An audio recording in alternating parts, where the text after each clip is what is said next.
Greetings everyone, welcome to our channel. இதுவரைக்கும் நம்ம சேனலை சப்ஸ்கிரைப் பண்ணாதவங்க ப்ளீஸ் சப்ஸ்கிரைப் பண்ணுங்க. இந்த வீடியோவில் 9ஆம் வகுப்பு தேர்ட் மிட்டம் டெஸ்ட் 3ஆம் இடைப்பருவ தேர்வு மேக்ஸ் கொஸ்டின் பேப்பர். இது மாடல் கொஸ்டின் பேப்பர் நம்பர் 3.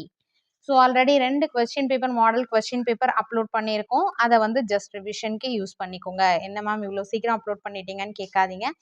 மேக்ஸை பொறுத்த வரைக்கும் எத்தனை கொஸ்டின் பேப்பர் ரிவிஷன் பண்ணுறீங்களோ அவ்வளோவும் யூஸ்ஃபுல்லாக இருக்கும். கண்டிப்பாக வந்து அது வந்து நீங்கள் வேஸ்ட்டுன்னு நினைக்கக்கூடாது.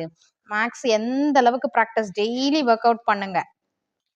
Exercise sums, example sums and then இதில் இப்போது தேர்ட் மிட்டம் டெஸ்ட்டில் கேட்டிருக்கிற எல்லா சம்ஸும் நீங்கள் வந்து ப்ராக்டிஸ் பண்ணிங்கன்னா ரொம்ப ஈஸியாக இருக்கும் உங்களுக்கு. இதில் 50 மதிப்பெண் வந்து நமக்கு ஓவரால் கொடுத்துருக்காங்க. அதில் 7 மார்க்ஸ் நமக்கு சூஸ் த கரெக்ட் ஆன்சர் கொடுத்துருக்காங்க. பலவுள் தெரிக. ஸோ இந்த சூஸ் த கரெக்ட் ஆன்சரில் நல்லா தெளிவாக step by step work out பண்ணி பாருங்கள். ஏன்னா இது வந்து கன்ஃபியூஸ் பண்ணுற மாதிரியான options same more or less same answers கொடுத்துருப்பாங்க. அதாவது ப்ளஸ் பண்ணால் அது கூட்டல் பண்ணும்போது கழித்தல் பண்ணும்போது வர ஆன்சர்ஸ். ஸோ அதனால கன்ஃபியூஸ் ஆகாமல் கரெக்டான ஆன்சர்ஸ் ஒரு தடவை ரீசெக் பண்ணிக்கோங்க. அடுத்தது ரோமன் நம்பர் 2 பார்த்தீங்கன்னா, ஏதேனும் 5 வினாக்களுக்கு விடையளி. வினா எண் 14 கட்டாய வினா. ஸோ ஏதேனும் 5 வினாக்களுக்கு விடையளி 14வது கட்டாய வினான்னு கொடுத்துருக்காங்க. ஸோ இது வந்து 2 மார்க் கொஸ்டின்ஸ். 14th வந்து கம்பல்சரி நம்ம ஆன்சர் பண்ணுற மாதிரியான கொஸ்டின். இந்த பார்த்தீங்கன்னா இதில் வந்து நிறைய அதில் 14 கட்டாய வினா. அதை வந்து ஆப்ஷனில் நம்ம சாய்ஸில் விட முடியாது இல்லைங்களா? அதனால் நல்லா தெரிஞ்ச சம்ஸை ஃபஸ்ட்டு கிளியராக அண்டர்ஸ்டாண்ட் பண்ணிவிட்டு அந்த நம்பர் போட்டுட்டு அதை அட்டன் பண்ணிவிடுங்க. இந்த கொஸ்டினை பார்த்த உடனே ஓகே இது நமக்கு தெரியும், இது வந்து அளவுகளை கொண்ட கனசெவ்வகத்தின் கன அளவு அப்படின்ற மாதிரி கொஞ்சம் ஃபாஸ்ட்டாக வந்து கொஸ்டினை அனலைஸ் பண்ண வேண்டாம். ஏன்னா சில இது ட்ரிக்கியான ஒரு கீவேர்ட்ஸ் கொடுத்து அந்த கொஸ்டினை சேஞ்ச் கூட பண்ணுறதுக்கான பாசிபிலிட்டிஸ் அதிகமாக இருக்குது. ஏன்னா நெக்ஸ்ட் நீங்கள் ஸ்டெப் அப் பண்ண வேண்டியது 10th ஸ்டாண்டர்ட். ஸோ 10ஆம் வகுப்பில் கொஞ்சம் ட்ரிக்கியாக கேட்கறதுனால இப்போலேருந்தே அதை வந்து உங்களுக்கு ப்ராக்டிஸ் கொடுக்கவும் பாசிபிலிட்டிஸ் இருக்குது. ஸோ அந்த கொஸ்டினை ஃபுல்லாக அண்டர்ஸ்டாண்ட் பண்ணிவிட்டு இதை தான் கேட்டிருக்காங்க, இது கொடுத்துருக்காங்க, நம்ம இதை கண்டுபிடிக்கணும் அப்படின்றத தெளிவாக ஃபஸ்ட் அண்டர்ஸ்டாண்ட் பண்ணிட்டீங்கன்னா அதிலே நீங்கள் பாதி சம் போட்டுடுறீங்க. அப்போ அதை வந்து ப்ரொசீட் பண்ணும்போது ஃபைனலாக நீங்கள் ஒரு கான்ஃபிடென்ட்டும் வந்துடும். ஈஸியாக வந்து அட்டன் பண்ணிடலாம், கன்ஃபியூஸ் ஆக மாட்டீங்க.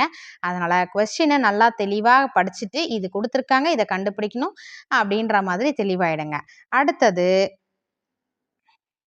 ரோமன் நம்பர் 3, ஏதேனும் 5 வினாக்களுக்கு மட்டும் விடையளி. வினா 21 கட்டாய வினா, 5 மதிப்பெண். ஓகேவா? 5 5s are 25. ஸோ இதில் நமக்கு எந்த கொஸ்டின்ஸ் தெரியுமோ அதை நீங்கள் வந்து கரெக்டாக வந்து அண்டர்ஸ்டாண்ட் பண்ணிவிட்டு அதுக்கு அடுத்தது ஆன்சர் பண்ணுங்கள்.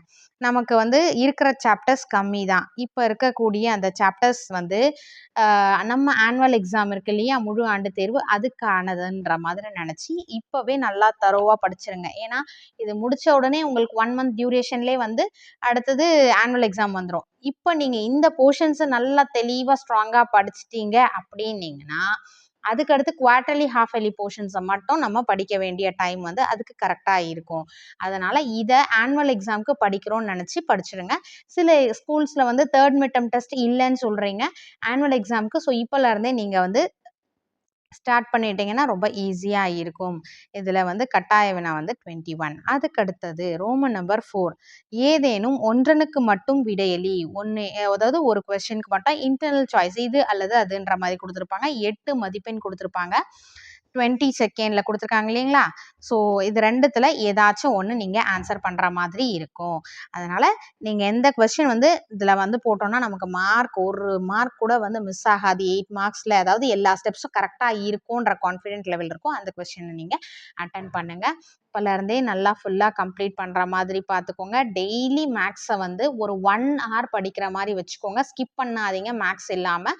Wish you all the best. Thank you for your support. Thanks for வாட்சிங்.